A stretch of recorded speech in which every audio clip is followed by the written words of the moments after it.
E aí, pessoal, meu nome é Paulo Henrique, eu sou membro da Comunidade de Vida, membro com promessas definitivas, eu também sou celibatário, com votos perpétuos, e atualmente eu moro na missão de Lima, no Peru. Já fazem 5 anos que eu estou em missão aqui.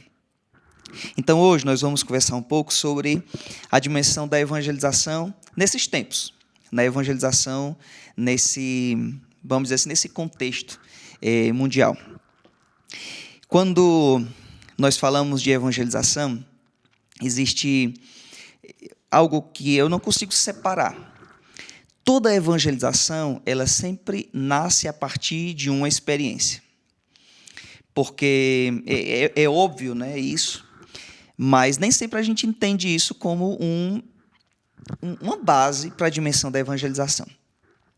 Eu não saio da minha casa, ou eu não consigo comunicar a uma pessoa de maneira verdadeira, de maneira livre, de maneira natural. Eu não consigo anunciar o evangelho se eu não tiver tido uma experiência pessoal com Jesus.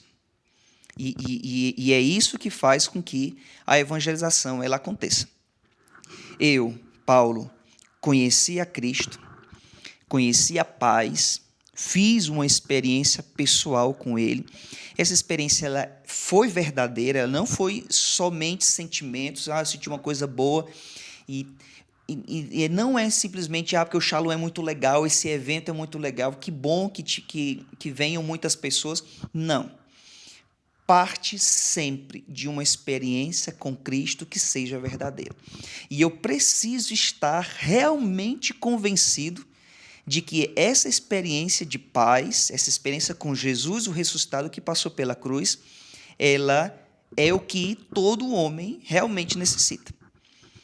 Todo homem, não importa a sua cultura, não importa a sua idade, não importa a circunstância de vida que a pessoa tem, ou não importa a profundidade que a pessoa está na dimensão do próprio pecado, ela necessita, de verdade, fazer a mesma experiência.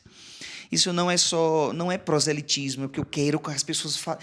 É uma dimensão de verdade, é uma dimensão de amor, vamos dizer assim. Então, se eu tive essa experiência com Cristo, consequentemente, eu vou ter um coração evangelizador. Se eu não estou evangelizando, um indício pode ser esse. Talvez a minha experiência com Cristo ela esteja fria. Ou então eu não esteja fazendo uma renovação dessa experiência. Eu não vou dizer que a gente não teve uma experiência com Jesus ressuscitado. É melhor a gente interpretar que a gente não está alimentando essa experiência. E a gente pode ter esquecido desse amor de Deus, a gente pode ter se acomodado e a gente pode ter, talvez, ficado até indiferente com o mundo, ou com as situações que o mundo está. Entendendo que nós fazemos parte dessa família Shalom, a comunidade Shalom, nós entendemos, Moisés fala isso nos escritos, né? Deus nos criou para evangelizar. Tudo o que nós fazemos, a razão do Shalom é a evangelização. Deus não criou a comunidade só para a gente poder viver essa vida que nós temos, que legal, estamos juntos, nos reunimos para células, a gente fica cantando as nossas músicas, que são muito bonitas, os nossos espetáculos, os nossos eventos, as nossas reuniões. E não é em vista disso. O Shalom existe para anunciar o reino de Deus, para ir até os lugares mais necessitados, até as periferias, até os lugares onde existam pessoas que não conhecem o amor de Deus.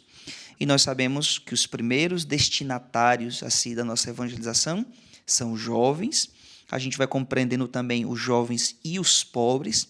E com eles, nós somos evangelizadores das famílias, daqueles mais distantes de Deus, da igreja, dos construtores da sociedade, dos formadores de opinião. Então, nós existimos sempre em vista dessa missão. E eu queria que a gente entendesse bem isso. A evangelização parte da experiência com Cristo. Eu tive essa experiência. Se essa experiência ela é verdadeira e ela está sendo renovada, eu não consigo ficar só para mim. Eu preciso dar, eu preciso comunicar. Isso é muito visível quando a gente teve o nosso seminário de vida no Espírito Santo, a gente teve a nossa experiência com Deus, a gente não consegue ter. Tanto que se você vê na nossa obra, as pessoas que mais evangelizam são as pessoas que acabaram de chegar no Shalom. Incrível. São as pessoas os jovens que mais levam os jovens para o acampamento são aqueles jovens que estão na obra há menos tempo. Porque dentro deles está vivo essa dimensão da evangelização. Eles estão assim, 100% evangelização. Eu preciso evangelizar meus amigos. Aqui no Peru, a gente tem várias experiências muito interessantes. Participou de um acampamento, de um seminário, uma pessoa, um jovem. Esse jovem trouxe o seu irmão e depois trouxe os pais. Hoje nós temos várias famílias, não só uma, não só duas, que a família inteira é do Shalom a partir da evangelização de um deles. Isso é uma prova, né, assim, de que a pessoa que tem uma experiência de verdade, ela não se contém, ela fica assim, realmente, cara, eu preciso evangelizar.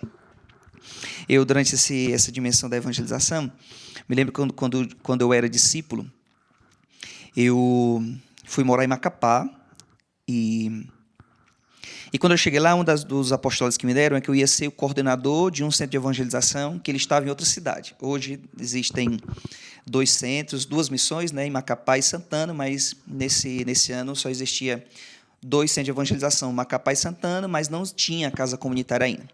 Então, todos os dias eu tomava um ônibus para poder ir, né? E assim, não era, nossa, que longe, mas também não era tão perto, então tinha que almoçar mais rápido.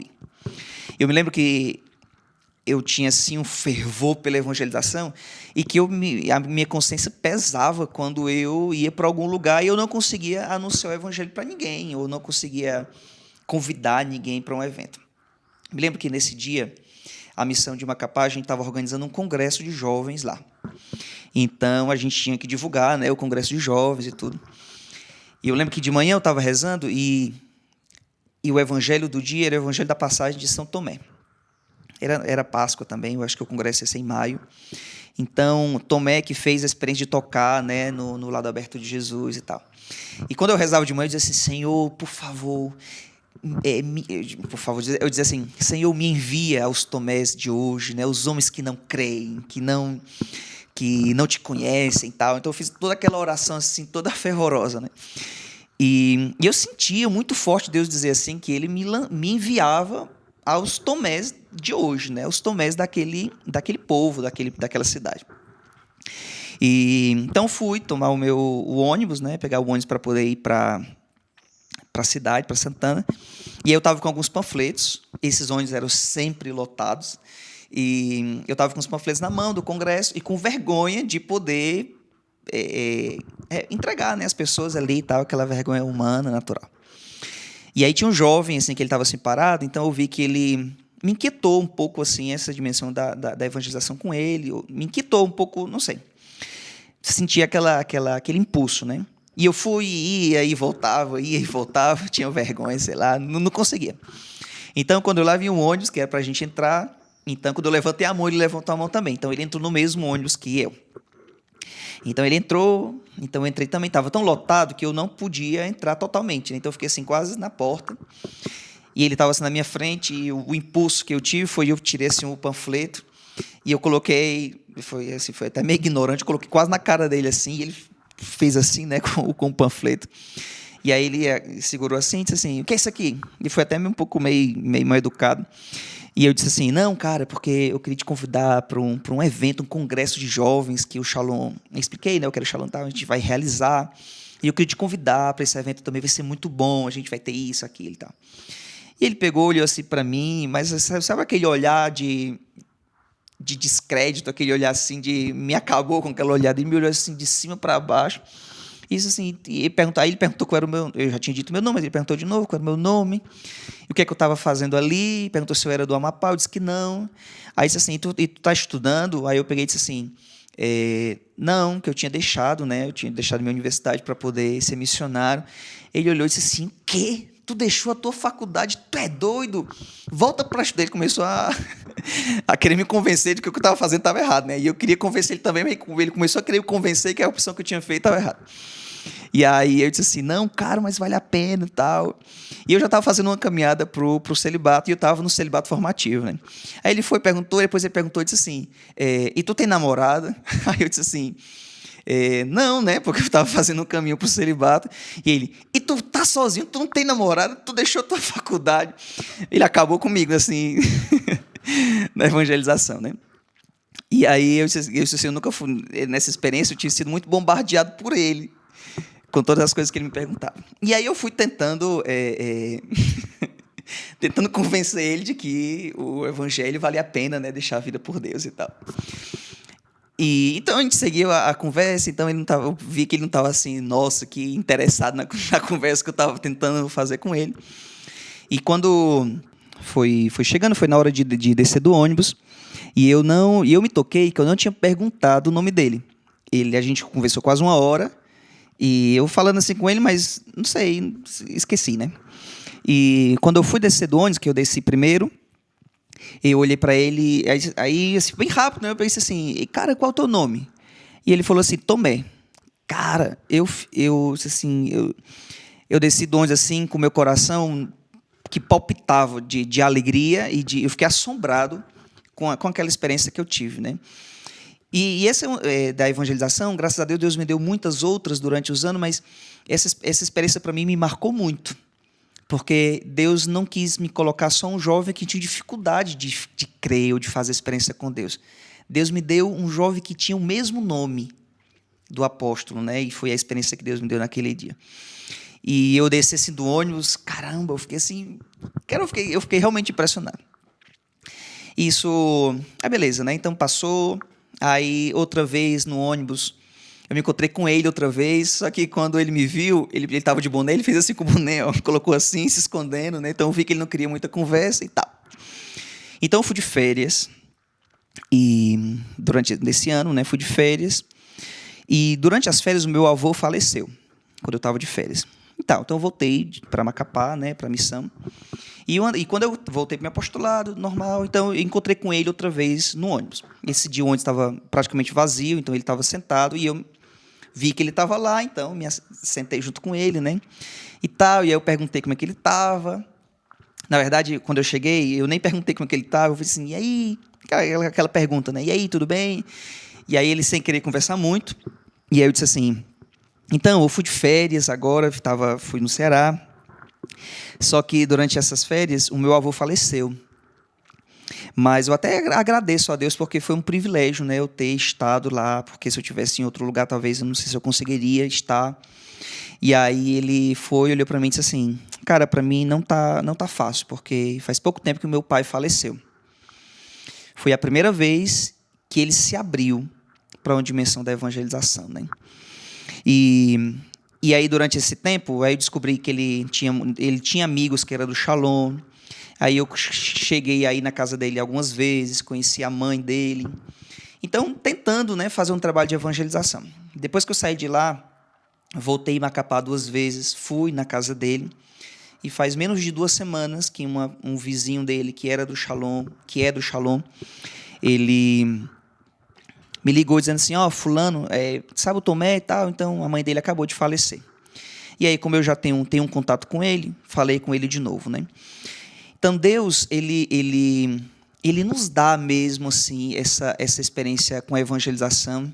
Deus realmente nos dá meios, né? E nos coloca as pessoas necessitadas. Então, a experiência parte a evangelização nasce dessa experiência com Jesus, que me lança e coloca em mim uma paz inquieta. É aquela paz que eu não posso ficar tranquilo enquanto existam pessoas que necessitam do anúncio do Evangelho. E Santa Teresa de Jesus, falando sobre a evangelização, sobre a vida de oração, ela diz que rezar não é pensar muito, mas amar muito. Então, eu acho que na evangelização eu poderia até entender assim, que evangelizar não é pensar muito, mas amar muito. A gente, quando vive essa dimensão da evangelização, a gente fica pensando muito o que é que a gente vai fazer, o que é que a gente vai dizer, como é que a gente vai abordar a pessoa, como é que a gente vai se comunicar, o que é que a gente vai dizer. E às vezes a gente dedica tanto tempo para pensar como vai ser e a gente não evangeliza, né? Então, a evangelização realmente é amar muito. É a gente não perder as oportunidades e a gente se apresentar para as pessoas que nós conhecemos e as que não conhecemos, mas que nós evangelizamos, é uma presença desinteressada. Uma vez o padre Cristiano, numa dessas lives que ele fez, acho que com o Gustavo, falando sobre a evangelização, e ele, como já tinha conhecido vários lugares para ver as fundações da comunidade, ele diz assim, que em todo lugar que ele ia, a evangelização sempre nascia a partir de uma amizade. E que as pessoas elas percebem quando nós nos aproximamos dela para evangelizar ela, assim, a gente se aproxima dela só para que ela... E não existe esse... Cara, assim, eu quero te anunciar o evangelho, eu quero que tu tenha experiência com Deus, porque eu te amo. Assim, e claro, uma pessoa que eu não conheço, mas assim, esse amor universal, né, esse amor com a pessoa... Cara, assim, não é porque eu não estou te vendendo um produto, não é um comércio. Eu quero que tu conheça Cristo porque realmente Cristo é a paz. Realmente Cristo ele dá sentido à nossa vida. Realmente Cristo ele enche a nossa vida de sentido, né? Então, acho que nessa dimensão da evangelização, esse se lançar, ele é muito importante. Esse pensar pouco, entre aspas, e me lançar, né, no amor e na gratidão. Ok? Então, essa primeira parte, queria mais que a gente entendesse e pedisse mesmo a Deus essa renovação, não no ardor somente, essa renovação não só nas ideias de evangelização, mas a renovação da experiência com Cristo ressuscitado. Se eu tenho a minha experiência com Ele renovada, eu vou ser um grande evangelizador. E nós, da comunidade Shalom, nós fazemos parte de uma grande companhia de pesca. O Shalom é essa grande companhia de pesca. E que todos nós fazemos algo importante para que essa companhia ela consiga cumprir a sua missão. Ninguém no Shalom ele é indiferente. Ou melhor, ninguém no Shalom não é importante nessa tarefa da evangelização. Não deve existir ninguém no Shalom que se sinta assim, a comunidade não necessita da minha parcela. Ou então, não, todos nós fazemos parte para que a comunidade Shalom, para que você, para que a gente cumpra a missão que Deus nos dá. E essa missão ela se traduz, muitas vezes, pela evangelização pessoa a pessoa, se traduz na divulgação dos nossos eventos que a comunidade realiza, Renascer, Aleluia, acampamentos, seminários de vida no Espírito Santo, as noites nos centros de evangelização. Meu Deus, como é importante que cada centro de evangelização ele seja forte, que cada centro de evangelização eles realmente seja um polo de irradiação do carisma, um polo de irradiação da paz, do Shalom, para aquelas pessoas que moram naquela região. Então, eu queria fazer com que vocês entendessem. A gente vai usar um pequeno gráfico, né, que na matemática a gente entende como Então, para a gente poder entender um pouco melhor, a gente vai usar um recurso, né, que são as exponencialidades, para a gente poder entender o avanço, né? Durante o coronavírus, durante essa pandemia que nós estamos vivendo, a gente tem escutado muito falar disso, né? Fica em casa, não saia, porque senão você vai contagiar a outras pessoas. Isso tem colocado assim na minha cabeça, né? Meu Deus, eu não posso sair porque eu não vou contagiar a outras pessoas. Eu acho que é mais ou menos o que acontece quando eu não quero anunciar o evangelho, né? Eu não vou evangelizar, esse é claro que sem inconscientemente, então significa que eu não vou transmitir o evangelho. E eu queria que vocês entendessem isso através desse pequeno desenho que eu fiz, ok? Então a gente vai ver agora. Então, durante esse tempo de pandemia, muitas pessoas usam a exponencialidade para poder explicar a força do contágio do coronavírus, né? Então, se diz assim que pelo menos uma pessoa infectada pode infectar pelo menos 2 pessoas. Então, uma pessoa infectada pelo coronavírus, ele contagiou 2. Essa pessoa, então, ela contagiou 2 pessoas mais. Essa pessoa também contagiou 2 pessoas mais. Essa 2, então, a cadeia vai aumentando de forma muito, muito rápida, né? Então, por isso que chama a exponencialidade. Eu queria usar esse mesmo exemplo para poder ilustrar a dimensão da nossa evangelização. Em vez de chamar Covid-19, o coronavírus, eu vou colocar aqui a paz, porque nós somos discípulos e ministros da paz. Então, aqui, cada pontinho desse que tem um milho, a gente pode identificar como uma pessoa, um membro da comunidade de vida, de aliança, da obra, do Ministério de Primeiro Anúncio, uma pessoa do grupo de oração Querigma. Cada uma dessas pessoas, elas têm uma missão importante. Essa pessoa teve uma experiência com a paz, ela se torna um evangelizador, porque não tem como eu fazer uma experiência com Deus verdadeira e ficar só para mim. Então, eu anuncio o evangelho para essas 2 pessoas. Essas pessoas que receberam também esse anúncio não conseguem ficar só para elas.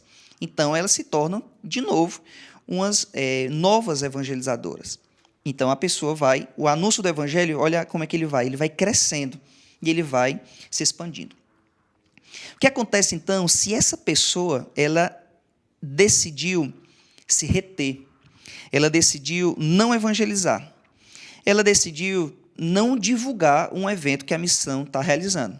Talvez, vamos dizer assim, o Renascer, que a missão de Natal está fazendo, ou o Aleluia, ou o acampamento. Ela disse assim, no final vai dar tudo certo. Não precisa não, já tem muita gente, a missão é muito grande, o acampamento vai encher.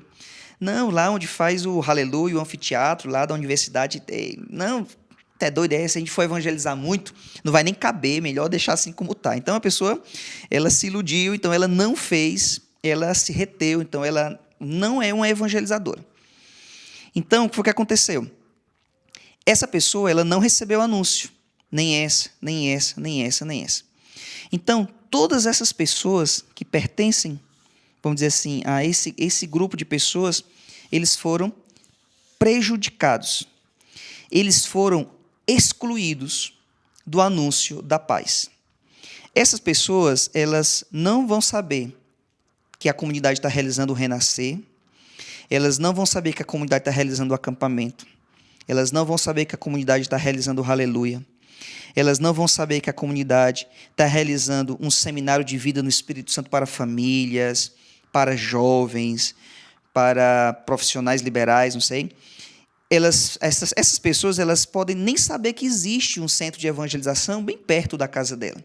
Elas não vão saber de uma noite temática, elas não vão saber que existe uma capela para ela rezar, elas não vão saber que quando ela em um momento difícil, elas vão poder encontrar alguém para rezar por ela na oração e aconselhamento. Então, essas pessoas, elas estão sendo privadas, porque eu não estou anunciando o evangelho, privadas de participar de todos esses meios que são dos meios para poder encontrar e fazer a experiência com a paz. Irmãos, a nossa omissão, a minha omissão, ela não afeta só a mim. Ela não afeta só o meu caminho de santidade. Ela compromete também a vida de muitas outras pessoas. Deus, na sua sabedoria, bondade e misericórdia, Ele pode fazer também com que essas pessoas encontrem um caminho, talvez por outros meios, por outra pessoa, mas isso não tira que cada um de nós tem uma responsabilidade. E que existem pessoas no mundo que esperam por mim, que esperam por ti, pelo anúncio do Evangelho, ok? Então, para a gente poder guardar isso na nossa memória. Todas as vezes que eu retenho a minha vida, todas as vezes que eu não divulgo um evento do Shalom, aqui pode ser através das redes sociais. Talvez a Missão de Natal está realizando um acampamento, publicou alguma coisa lá no Facebook, e eu que sou um seguidor daquela página da missão, não compartilhei. Então, todos os meus amigos, eles não vão saber daquele evento, entende? Então, por isso que é importante, a missão publicou alguma coisa no Facebook, todos devem compartilhar, todos devem dar like, né, como a gente diz, para poder fazer com que aquela publicação alcance mais pessoas. Ninguém deve, na tarefa da evangelização, se omitir. Todos nós fazemos parte de um grande corpo, ok? Então, isso é mais para ilustrar, para a gente entender um pouco a dimensão da evangelização. Então, nesse tempo de quarentena, tempo que nós estamos vivendo a questão da pandemia, né, do coronavírus, uma frase que nós temos escutado muito é: fique em casa, né? Não saia de casa. E para muitos de nós, ficar em casa significa interromper as nossas ações evangelizadoras. De certa maneira, isso tem muito sentido, né? A gente não pode abrir os nossos centros de evangelização, a gente não pode sair nas ruas, realizar um evento, em tudo que tem aglomeração de pessoas, por tempo indeterminado, né? Depende do país ou do estado, enfim. Mas a gente não pode fazer. Então, a orientação é: fique em casa. E, enfim, e é isso que a gente tem feito, né? E a gente desenvolveu, então, na comunidade, a necessidade fez com que a gente desenvolvesse um outro tipo de ação evangelizadora, que é o Centro de Evangelização Virtual, né? Que é o Centro de Evangelização no continente digital. Nós já estávamos, mas eu acho que durante esse tempo de pandemia, a gente se despertou para essa necessidade. Então, a gente tem feito muitas atividades, seminários de vida no Espírito Santo, aconselhamento, a missão mesmo de Natal, feito o Shalom na minha casa, né? Faz uma videoconferência, reza o texto com as pessoas aí da missão. Tem feito a evangelização ligando para as pessoas, né, do cadastro do Aleluia. E interessante, a gente sempre tem raiva do pessoal da empresa telefônica que liga para a gente para oferecer uma promoção, se a gente quer trocar o celular, se a gente quer fazer não sei o quê, naquela hora que a gente menos está querendo. E agora a gente está fazendo a mesma coisa, né? A gente está agora ligando para as pessoas do nada e anunciando o Evangelho. Para muitas pessoas isso pode ser um incômodo, né? Meu Deus, estão ligando agora esse pessoal. Para muitas pessoas é a salvação. Por isso que essa condução do Espírito é importante, porque pode ser naquele momento exato em que a pessoa está muito ruim, que a pessoa necessita escutar aquele anúncio da paz, né? Então, a gente agora, durante esse tempo, eu acho que a gente vai continuar desenvolvendo mais essa dimensão da evangelização nas redes sociais e no próprio, como a gente entende, né, o continente digital. A gente vai percebendo muitas coisas, né? A gente vai entendendo que a gente precisa evangelizar as pessoas da nossa casa, da nossa família, e aí é um desafio, é difícil, e a gente vai precisar pensar na nossa presença nas redes sociais de maneira pessoal, mas também de maneira como instituição, né? O Shalom. Mas para poder falar um pouco sobre isso, eu queria ler uma passagem do Evangelho que me chama a atenção. Acho que lembrei muito disso quando eu estava também rezando pela pregação, né? Que é o Evangelho que está em Lucas, capítulo 4, versículos a partir do 16. Eu vou ler para vocês e aí vocês vão tentando acompanhar, ok? Jesus em Nazaré. Ele foi a Nazaré, onde foi criado. E, segundo seu costume, entrou em dia de sábado na sinagoga e levantou-se para fazer a leitura. Foi-lhe entregue o livro do profeta Isaías. Desenrolou-o encontrando o lugar onde está escrito: O Espírito do Senhor está sobre mim, porque Ele me consagrou pela unção, para evangelizar os pobres.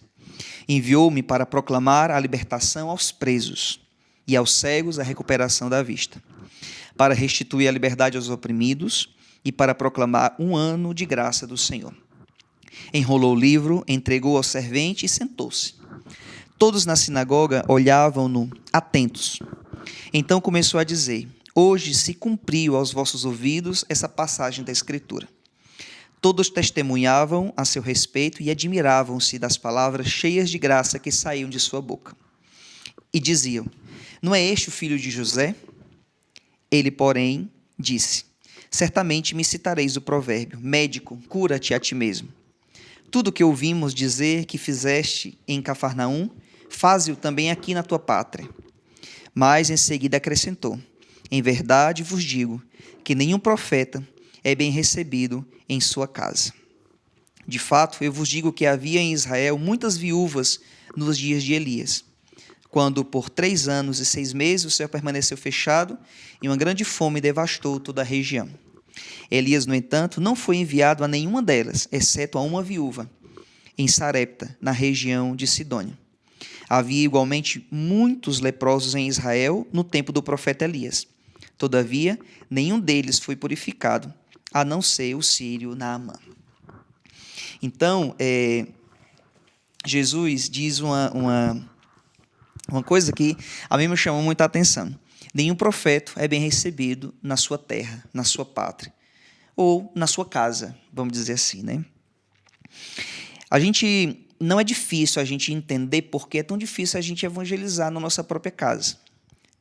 Quero que vocês entendam, nesse contexto em que eu estou dentro nessa limitação de espaço, né? Da minha residência, da minha casa, a gente pode entender da minha família, amigos. Primeiro, porque as pessoas da nossa casa, da nossa família, eles conhecem a gente sem nenhuma máscara. Talvez as pessoas da rua ou do Shalom, então eu faço aquele... Não é uma falsidade, né? Mas eu faço aquele esforço de transmitir ali a paz, que eu estou bem, né? Então a gente faz aquele esforço de acolher as pessoas e tal. Em casa, a gente tem essa possibilidade de ser quem a gente é. Muitas vezes bom, muitas vezes a gente precisa crescer nessa dimensão do testemunho. Eu me lembro uma vez, eu também sempre conto quando estou falando desse aspecto, que quando eu estudava, né, no colégio, eu sempre fui muito danado. Eu sempre gostei de ficar conversando muito na aula, e conversava, achava graça. Eu sempre fui achador de graça. Rapaz, E assim, eu era muito bagunceiro, né? Então, o que eu fazia? A professora começava a explicar, e eu ia bem para frente. Então, prestava atenção ali no conteúdo. Depois que eu entendia, eu ia lá para trás e conversar. Né? Eu conversava, achava graça. Já fui expulso de tanto achar graça. Contava história. Era uma confusão grande. E aí eu tive minha experiência com Deus. Eu continuava bagunçando no colégio. E eu também comecei a me comprometer. Né? Então, eu era do Ministério de Música lá da minha cidade, no interior do Ceará. E aí, toda sexta-feira, a gente tinha, toda a primeira sexta-feira do mês, a gente tinha um dia todo de adoração.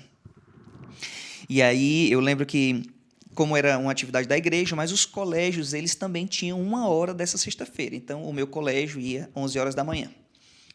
Outro colégio lá municipal ia 10 horas, outro colégio 9, enfim. Então, no colégio que eu estudava, o horário era de 5 horas da tarde. E era numa das sextas-feiras, era o meu dia de cantar na adoração. Então, o Santíssimo estava aqui exposto, a gente pegava os bancos da igreja, estava bem na frente, e eu estava lá cantando, né, e tal. E a minha professora, uma das minhas professoras, elas foram, né, ela foi e ficou bem na frente do outro lado. E aí eu estava lá cantando para Jesus, eu estava rezando mesmo, assim, né, não estava assim, brincando, eu estava rezando. E aí eu lembro que a professora chegou, eu vi que ela estava lá, mas normal. Então, continuei rezando, levantava meus braços, né, orava em línguas, toda a unção, né, naquela adoração. Aí, quando foi no outro dia, no colégio, na segunda-feira, eu cheguei assim no colégio, minha professora, Paulo Henrique, vem aqui, meu filho, vem aqui. Aí eu, assim, né, sem entender o que era. Eu disse, ô, professora, diga aí. Aí ela disse assim, meu filho, eu lhe vi ontem lá na igreja, cantando, bem na frente, parecia um anjo, tão bonito, meu filho. Agora deixa eu te perguntar uma coisa. Por que aqui no colégio você parece o diabo, hein, meu filho, hein, de tão danado? Rapaz, isso para mim foi assim, eu disse assim, meu Deus, eu fiquei com vergonha, eu não queria mais nem cantar, né? Mentira, eu queria cantar, mas eu digo assim, eu não queria nem, eu fiquei com muita vergonha. E aí eu entendia que a minha vida, ela não, eu precisava realmente me esforçar para que onde eu estivesse, a minha vida fosse a mesma, né? Eu procurasse ser um bom cristão. Quando Jesus diz que um profeta ele não é bem aceito, Jesus não está dizendo que é impossível evangelizar na nossa casa ou onde a gente está. Mas Deus diz que a gente precisa ter uma decisão mais forte por Ele. A gente precisa ter uma decisão mais, como diz Santa Teresa, uma determinada determinação também por esse processo de conversão, né? Estar na minha casa significa, agora que a gente está em casa há mais tempo, a gente tem acessado mais as redes sociais e a gente tem estado mais nas redes sociais, a gente tem publicado mais, a gente tem compartilhado mais coisas, né? E